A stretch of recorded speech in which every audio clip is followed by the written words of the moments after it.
All right, well, let's go ahead and get started. It's 11:30.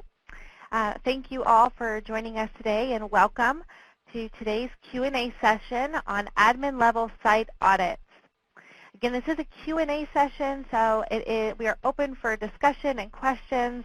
And if I don't have the answer for you right away, we'll definitely parking lot that and get it for you.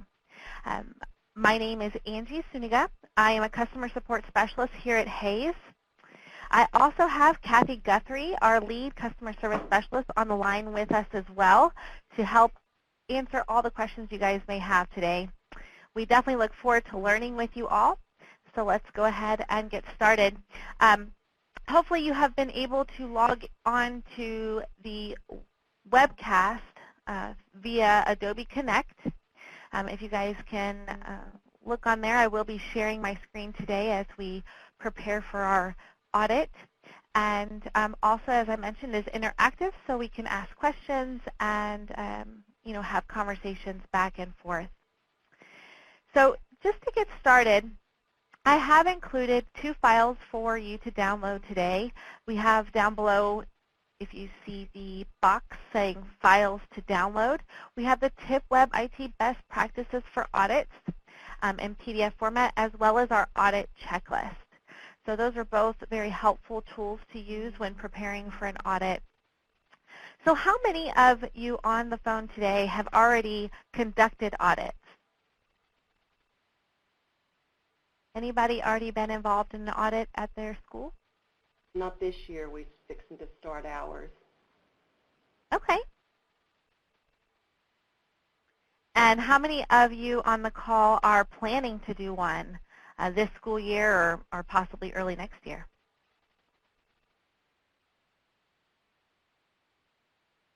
I have a raised hand from Michelle. Thank you.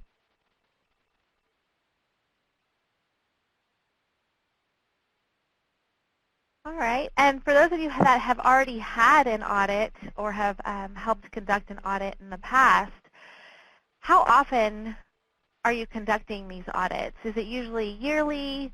Are you doing them maybe twice a year or every 2 years?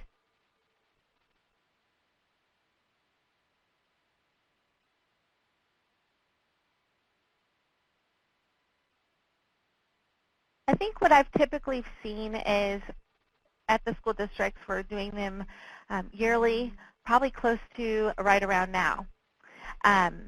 But there is some preparation that goes into audits, and that's really what I want to start to share with you guys today. So I recently got the opportunity to volunteer at a local school here in Austin, where Hayes is based out of, and I got to watch their process over audits. When we first arrived, they had their team set up, so they really paired us up, and that's a great best practice, is to think about who's going to be helping you with that audit. How will your teams be organized, and what will the role of each of those that are involved in helping with the audit be? Also, what is the organization of the mapping out of the school? Do you have a plan on specific areas of the school, departments? How will you, what is your plan of attack when you go in and begin to audit all the technology? Also, have you notified the staff and other school members of an upcoming audit? I know that was one thing that I took away from the audit I got to be a part of, was the notifying of their school prior to the audit. So when a few days, I believe, before, they had let all their staff know and the teachers know there's going to be an audit coming up. Gather up that technology that's going to be audited. Have it up on your desk. Just be aware that we'll be coming in and out of the classrooms. Coming in and scanning the projectors or the desktops. Letting them know ahead of time that we'd be in there. I know they also assisted with keeping some of the carts, letting them know, hey, we're going to be in there scanning those carts. If you have parent and component relationships within the application, it's extremely helpful to gather up those components or laptops that are being stored in those carts and being able to scan those as you go into each room and have those organized. So from anyone that's on the call today, what are some of the best practices that you have or you can share with everyone on the call on preparing for your audit?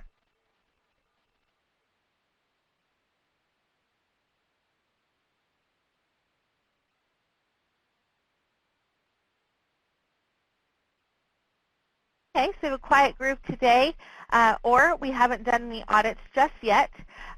So if you think about preparation, you want to also think about what you'll be auditing.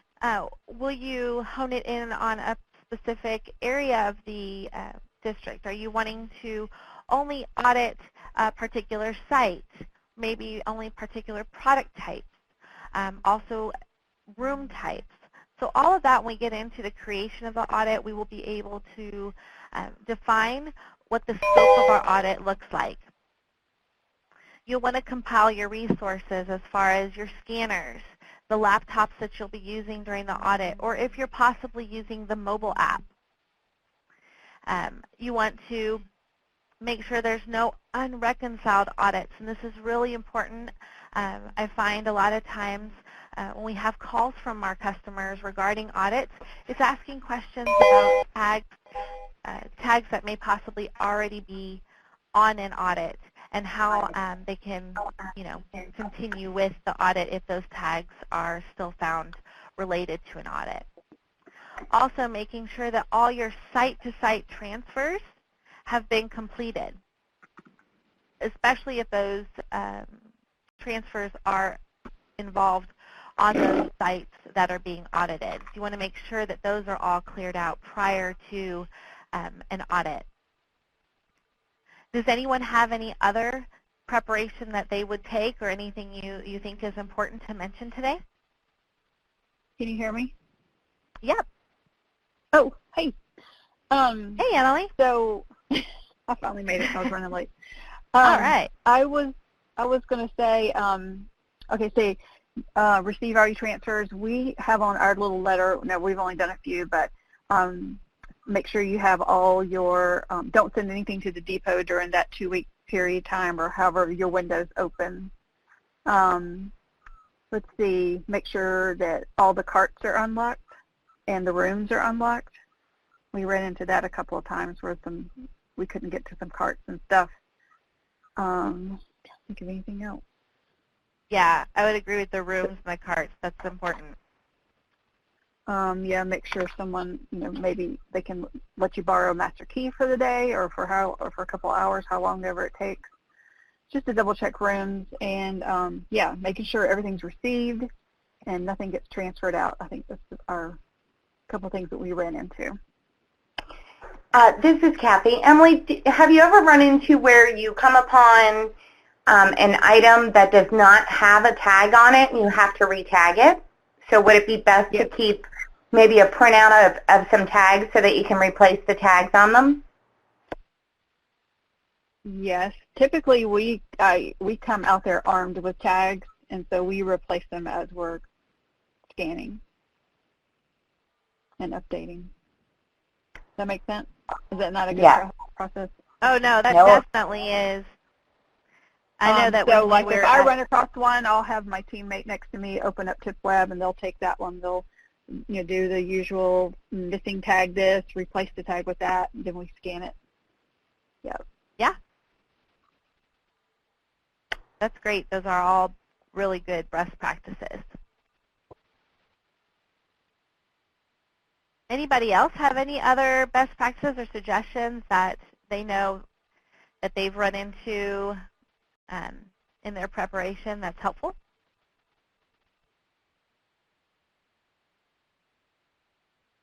What I are have another question. you suggest, Kathy? Yeah. One more question, Emily. Emily, typically for each school, each campus, or each site, how many people do you average that will help you in that audit? Should you have a team, and what does that team look like? Okay, so the way we started ours is my contact at the school and maybe an additional person that's up to them. They're responsible for scanning all of the items in the rooms first, the things that don't move, the projectors, the smart boards, Prometheans, their teacher desktop, those types of things that don't move room to room. So they go and do all the rooms before we even arrive. But in that preparation email, we also say these are the things that we expect to have ready for us when we arrive. So all the Chromebooks in the correct carts, and they place everything out in the hallway. And that way when we come in with maybe a team of 5, we split up. I have a map of the school. I assign different areas, and we all split up. And we have this running Google list of problems that we run into, and that so someone can come. They watch that list. They come and assist whoever needs to initialize inventory or to replace the tags, that type of thing. So all this prep makes it really easy, and by setting it up this way, we can get in, we can scan it quickly, slide it back in the classroom quietly, and then they can move on throughout their day. So we get there probably an hour before school even starts, because this is a difficult time, with testing and everything, and everybody needs their Chromebooks and all that kind of stuff. Does that help? Awesome. Yeah. Does anybody have any questions pertaining to that? Do you have are you prepared for the amount of folks to assist you in those audits?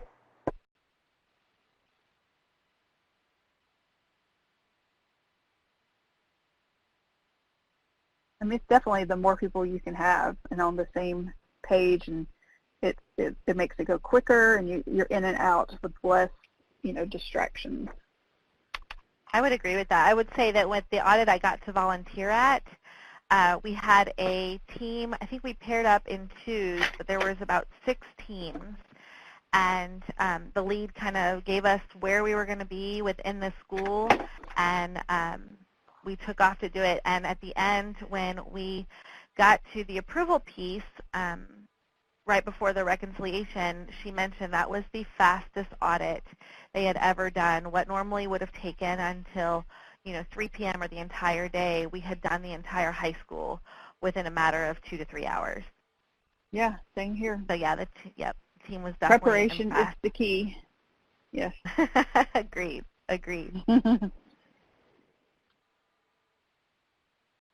We talked about the communication plan, setting up our teams, making sure that the rest of the school knows, also mapping out the location, determining and defining what kind of rooms staff or students will be included in the audit.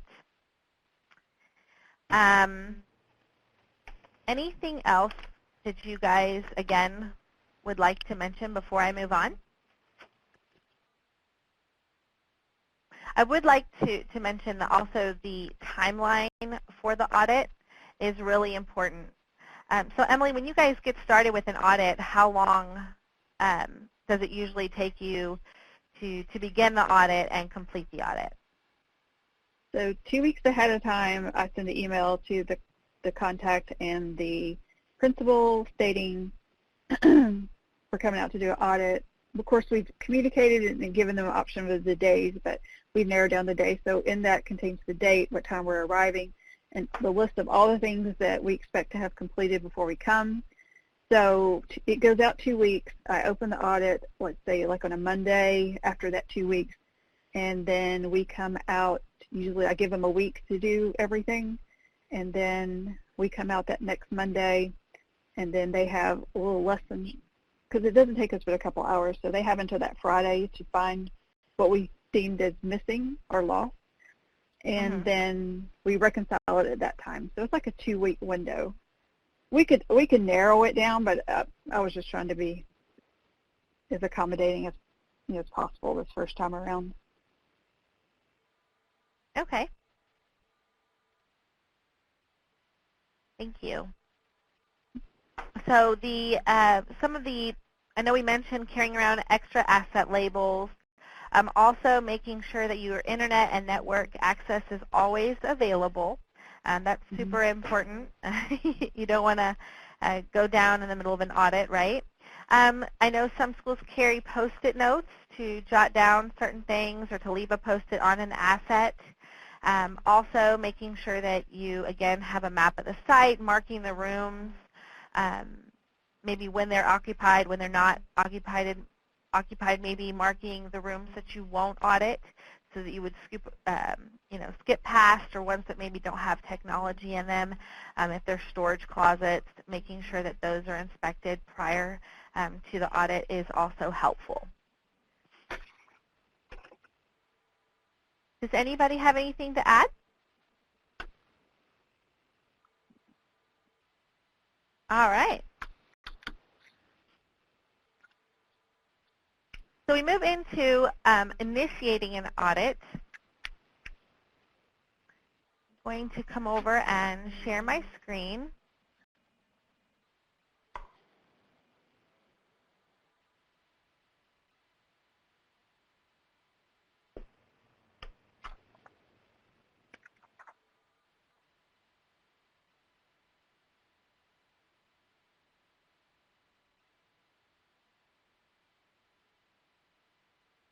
I love these handouts. What's that? I love the handouts. Oh yeah, did you see those LinkedIn on the on the webcast? Great. Everybody see our homepage for our learning training page? Yeah? Yep. Awesome. All right. So if we are on our homepage from the district side, to initiate a site audit, you go under the admin tools. And here you're going to give it the audit name. It can reflect the product type, the room type, staff type targeted that's in the audit.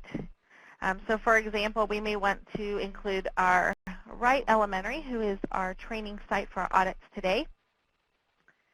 And we could say Chromebook Audit 2019. Then we'll select what we're auditing. Whether we want to include just rooms, staff, or student. In this specific audit, we'll just include all of our rooms. You can give it a due date. Now, it's really important to mention that if you give your audit a due date, you will not be able to continue with the audit after that due date. The due date cannot be updated or changed, so do take that into account when setting an audit due date. You have the capability to restrict site access if you do not wish the site to have access to the audit. It's completely up to you. Then you can choose your sites that you wish to audit. We're going to select Wright Elementary. Again, we talked about product types, so which product types you'd like to include in your audit. Because this is selected to our Chromebooks, we're going to keep it just the Chromebooks. And then your room types. So you have the availability to select the type of rooms you'd like to audit. Now you can ignore tags modified after. So let's say you begin your audit, you've created it today, but you're going to go to some of the sites possibly within the week. So you may not want to have the tags that are modified within that week to be included. And you can give that date. From here we can click Go.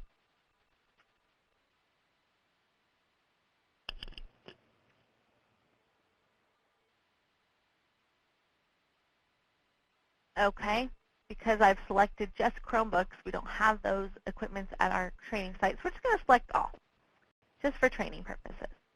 And we'll start this process. We do have a question. So Anthony, under restrict site access, can this be separated into 3 different checkboxes? Can you elaborate a little bit on your question?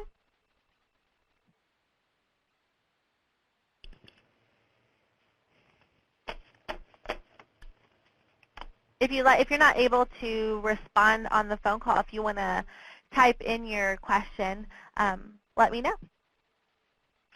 All right, so now that we've created the audit here, we would just need to find our audit at the admin level, and here we go. And here is where we will begin our audit. So what questions do we have so far? I don't want to get too far ahead and leave any other questions behind.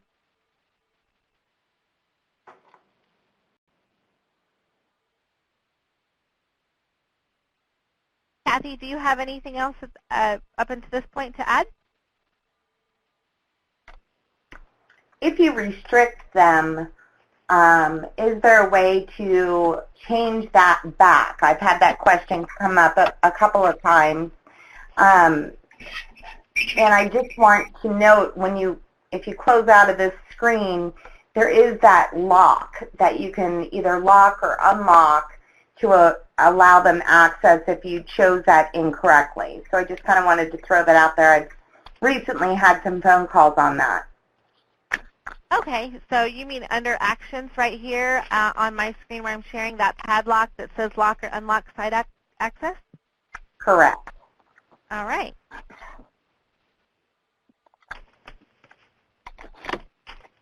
For those of you that didn't know that, that is what that padlock is.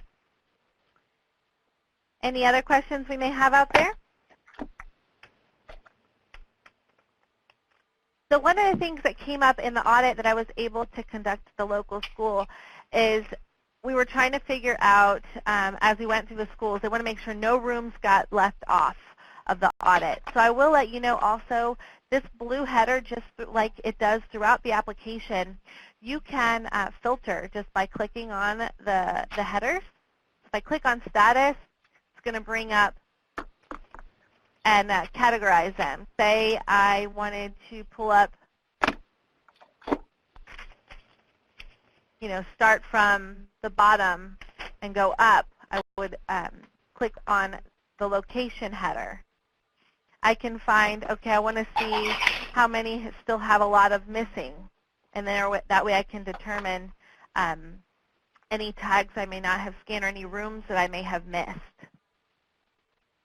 So that was one helpful process that we found in conducting the audit. So you can search in the search field by location, and it'll bring that room right up as you go into that room and you click on it.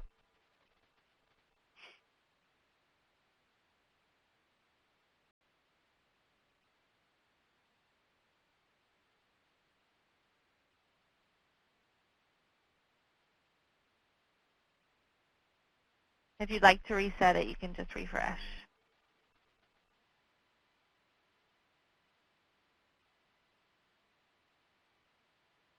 All right. Any questions so far? Again, it is a Q&A, so I want to make sure I'm opening it up and everybody can talk.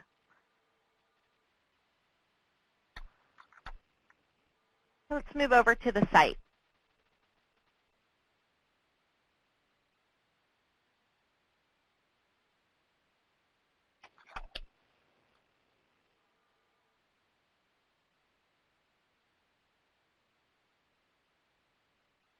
Okay, so here are all our rooms of the site. Now you can see we're at the District Audit Details part of the Wright Elementary audit. As you go into each room, you click on that green Edit pencil, and here's where you will begin to scan in your tags.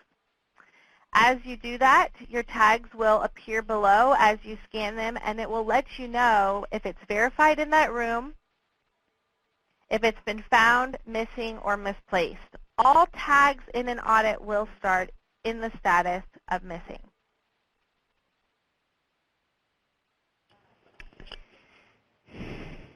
All right, so we have a question from Eloisa. Does the item need to be already on that room on TIPWeb when you do the audit? Or can you do an audit and then move the items to the right classroom on TIPWeb? So I think your question, and let me know if I'm wrong, but what you're asking is, if an item isn't in the room that you're in and you scan it, or if you scan an item in a room and it's not under the audit, it will show here. It'll show in the status of misplaced. Can you hear me? And this is Eloisa. yes, yes, oh, awesome. Yes, and my question is because I know that when the warehouse receive all the items and they tag them, upload the information on TIPWeb, and they send it to the right campus, but they always put it on a storage. So someone else at the campus needs to move the items to the right classrooms or to the right teacher once they are assigned. But my question is, I'm outside of the campus. I'm a district-wide person in charge of the inventory. And if I go and audit a campus, if the items are on the storage, I'm thinking once I scan it on that classroom, it's going to show me that is misplaced, and then I'm going to be able to modify and assign it to that classroom?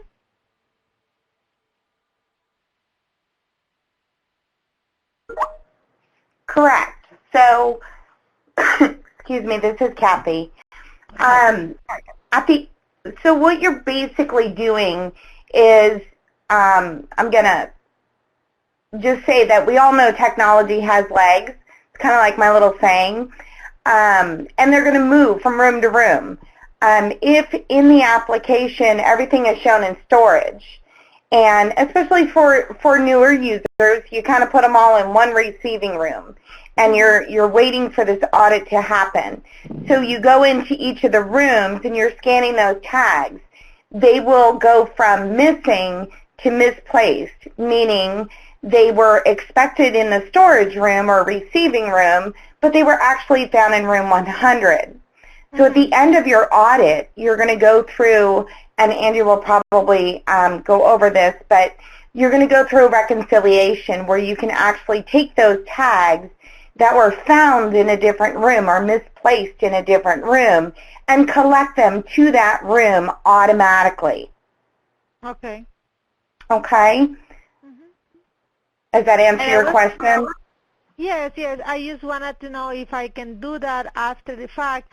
What I'm doing when it's items from my department, once I know where they are going, I assign it and move them from storage to the right classroom. So I'm hoping that the day that I go to the audit, they are going to be on the right classroom. But there are all items that may not be updated, so I will be able then to do it after the audit. Correct. Yes. Okay. And there is some great, even though we won't get into the specifics on the reconciliation and the proving piece today because this is a Q&A, one of the things that is very helpful is that if you guys have questions is to follow up and reach out to me, or you can reach out to Kathy, but you can email us at our support@haysoft.com. And we'd be happy to conduct a more of a hot topic audit for you guys, for those that are going to be conducting audits shortly, for more questions that you may have that didn't have time to ask today on the Q&A. But we still have some 2 minutes left to take your questions and provide you guys with answers. But Eloise, on page 11 of the document that I provided for the audit best practices, there are some helpful best practices regarding take action on results. So you'll see that as you're reconciling missing items and moving them to lost, or misplaced items and collecting them to the rooms, there are some best practices listed out on that document for you to use. And I will tell you all that through the Support Center, and you guys can see here on the Wright Elementary site, our Support Center here, oftentimes you can find a plethora of information here, but there is an entire, and you know it's taking me to my site piece. Let me go back to my admin. You go down,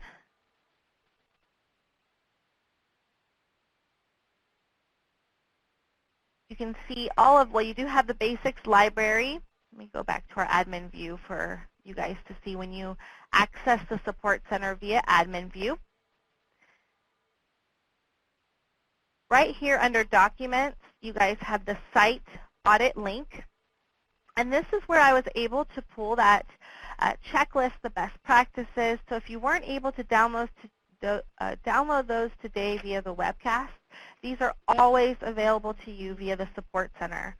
So on here you have your Site Audits training manual, that checklist, and the best practices I shared with you today.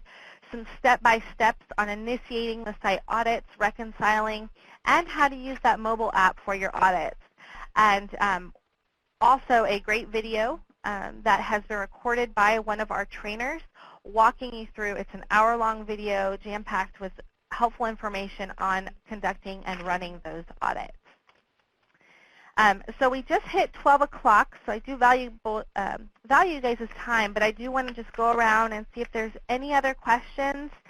Thank you, Anthony, Eloisa, and Emily for providing feedback and some insight today. Really appreciate that.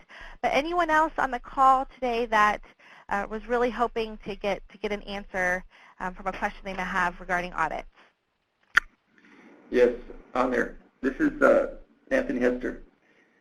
Can you hear me? Hey, Anthony. Yes, sir. I'm sorry about that. Me and typing and my keyless, my wireless Yeah, no keyboard worries. don't work sometimes. What I was going to ask is, on that restricted site access, there's 3 options. Is there, like I said, what I was trying to say, is there a way to make it where we can pick and choose on those 3 to see if we have, say we wanted to give the site admin, make a location scan complete, give them that option. And the other 2, of course, we wouldn't, more than likely. But this all puts it all under one, restrict site access. That's what I was asking about for having 3 options. And what 3 options would you see having the capability? It says making a location scan complete, deleting the Oh, knowledge. okay. Yeah, Okay, those I see that's it. what I was referring to. So Yeah. these 3 here, got it. So making those 3 separate where you can decide whether they can maybe not Correct. delete an audit, but they could mark a location as scan complete. Correct. Yes. So that's a great enhancement request that we can put in for you. To Great. definitely let our team know that that's something you guys, would find useful. Absolutely. Thank you for that. You're welcome. Can I have another question? I don't want to hold you up. I got another one. Once an audit comes due, does the audit get finalized, meaning scan complete automatically, or do we have to go in there and initiate that? It does give you the scan complete automatically. So, like, we put an audit due date as of, April 18th. Once April 18th, ends, it will automatically finalize. Like I said, it will get finalized in TIPWeb already? No, just because No. the due date, it will not move to finalize automatically. Okay. That's something you still have to do, manually. Yeah, you still need to make sure that all the items were scanned Okay. and the audit was complete for it to move to scan complete. Okay. Sounds good. One more question. Excellent. Like I said, we want to utilize the room assignment function so that certain staff members can do their own audits. If, like, a site admin has permissions checked off, will they be able to assign staff to rooms?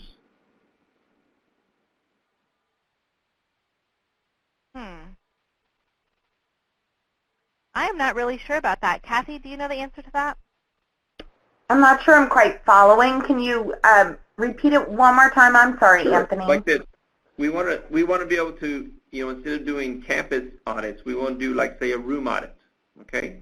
So then we can assign somebody that give them site admin to that room. On that, will they be able to assign staff to that room? Meaning, if something was in there and they needed to assign a staff to that room for that, does that individual have access if we did room audits on there? They should have access. You're talking about just assigning staff to a particular room? Correct. Yes, ma'am. Yes. However, if you are creating your audit and wanting to include staff, it's not going to automatically say, hey, this audit was created and they added your name, so can you audit this room? It would be on the next audit. Okay. Did I take it off course? I don't. That's okay. This would be something Okay. we'll put something. We're still, like I said, we're in the infancy stage of starting these audits. We've got 3 under our belt so far, or actually 2. We're working on 3 and 4 right now. So these are the things we've come across that we just want to see what's out there. So Absolutely. Right now, And go ahead. definitely when, if you've got more questions pertaining to prior to creating the audit, give us a call and let's talk it through, because there might be a different process we could recommend. Okay. Sounds good. Thank you. Awesome. Thank you. All right. So I did want, before you guys go, I got to find my mouse. There we go. I did want to let you guys know there are 2 reports that are very useful for you guys to access when conducting audits or once an audit has been completed. So you do have our your full compliance report.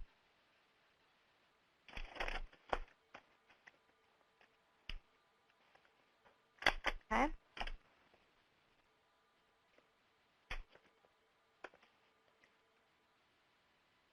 You guys can use this report, as well as, I know as we begin to finish out the school year, some of the questions I've had from calls in, if you go into the tags grid, and this is also new to the application, you have a room audit detail report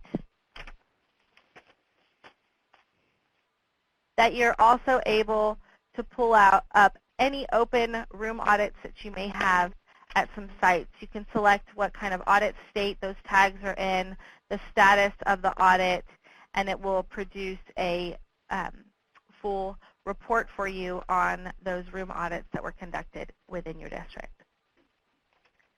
All right. Well, thank you guys so much for logging in today and joining us for our Q&A session. If you do have any other questions and you weren't able to ask it on our call today, please do not hesitate to email us again at support@haysoft.com. We'd love to hear your feedback and anything else that you would like to see on future Q&As. I hope you guys have an excellent week, and we look forward to talking to you. Thanks so much. Thank you.